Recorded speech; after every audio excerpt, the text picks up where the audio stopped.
Hello YouTubers, welcome back to Those YG Guys. I'm your host Alessandro. So, in this video I'm going to do a quick update video on recap of last weekend World Championship Tournament. Quite interesting event that has happened this past weekend. So I'm going to be talking quite a little bit about that. And then I'm going to be switching over to the next topic for this video, which are the 3 new cards for the Hidden Arsenal archetypes. So that's going to be very interesting to discuss about those 3 cards as well. So let's start off with the World Championship Tournament. So if you guys haven't noticed or have heard about the news, Sahabi Carradine from Canada have won Worlds. It was a final matchup between a Japanese player, which I don't remember his name, who plays Artifact variant Trap Tricks deck, which is a very interesting take on, since Morale Tech throughout the World's tournament is at 1. So it's a really interesting take on. So really interesting to see. And Sahabi Carradine piloted Infernities, and yeah, especially that game 2 where he OTKs his opponent on his first turn. So that was pretty impressive right there. So congratulations to North American team for winning the World Championship Tournament, and also congratulations to Sahabi Carradine. Depending on your perspective as the viewers, yes, Canada won, but at the same time, since Canada and US are mishmash as the same team as Team North America, it has equal representation, so I guess depending on how you view that. But one thing for sure, TCG won the World, so let's put it that way. It's not another OCG victory. That one we can all agree. So that's it for that topic. Now let's switch over to the new cards for the 3 Hidden Arsenal archetypes. Pretty much the 3 Hidden Arsenal archetypes they're getting, well, at least one new card are X-Sabers, Gem Knights, and Constellars. So let's get started with the 3 new cards. Starting off with a quick play spell card known as Saber Reflect. And its effect stated: when you take damage while you control an X-Saber monster, gain life points equal to the amount of damage you took. Also inflict an equal amount of damage to your opponent. Then you can add 1 Saber spell or trap card or 1 Golem's card from your deck to your hand, and you can only activate 1 Saber Reflect per turn. So a very interesting spell card indeed. Basically, you can funny enough, when I checked the rulings for this card, you can activate it during the damage step as well. So it's pretty interesting, especially after damage calc, which is a very interesting card nonetheless. Quite impressed how they made that card, and especially a card that can search one of X-Saber's power spell trap cards. And if you know X-Sabers pretty well enough, one of their power plays is Golem's Emergency Call, which is pretty much Call of the Haunted on steroids, which basically you just special summon 2 X-Saber monsters for free, no restriction or anything. It's just boom, anywhere, for any player's graveyard, boom, to your side of the field. So really interesting card. Other cards you can grab, like Saber Slash, I think those are like one of the well, Golem's Emergency Call was the most noble.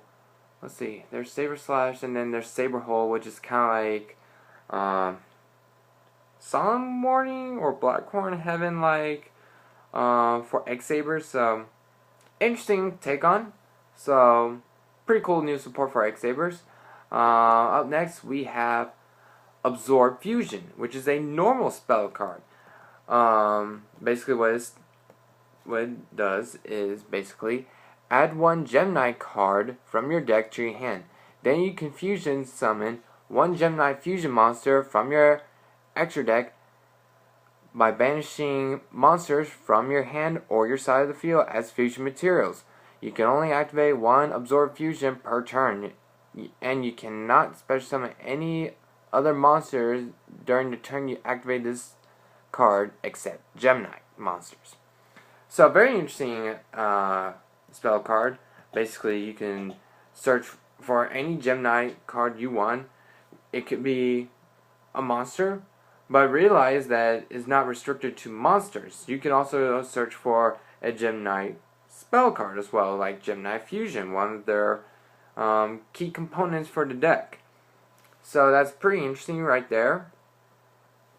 So it's a search card, but put together that acts like a card that promotes fusion summoning, which is basically one of the main goals of Gemini. So a very interesting take on for Geminites, and I really like that support. I'm no Gemini expert, but I have played against them very few times, and this one is pretty promising for the archetype. I'll give it to that. And finally, we're going to a continuous spell card known as Constellar Tempest. Basically, what it does is, first part of the effect, during your end phase, if you control 2 or more Constellar Xyz monsters that have Xyz material, you can target 2 of those Xyz monsters, detach all Xyz materials from those 2 targets, and if you do, have your opponent's life points. And you can only use this effect of Constellar Tempest once per duel. Now let's go down to the second part of the effect of Constellar Tempest. During each of your standby phases, you can target 1 Constellar Xyz monster you control and 1 Constellar monster in your graveyard. Attach that target from your graveyard to that face-up Xyz monster as an Xyz material. So, I'm gonna be honest, the first part of the effect I'm not a big fan of.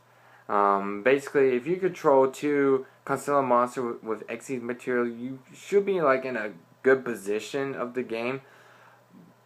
So that one is a little bit gimmicky, but considering the fact that Soul Charge is a big thing, well, still a thing around these days right now,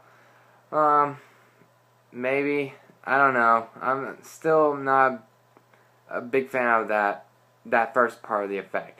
But the second part effect, I do like. Considering that I've played Constellar decks and played against them as well, I really do like the second part of the effect, where basically you refuel the Xyz materials for that Constellar Xyz monster. Basically, the most popular Xyz monster that comes to mind is Constellar Pleiades, with his notorious bounce effect during either player's turn, which is pretty good. Also, another good monster is Constellar Omega. And then, I guess, if you want, you could try Ptolemy M7, but it's nothing like Pleiades or Omega.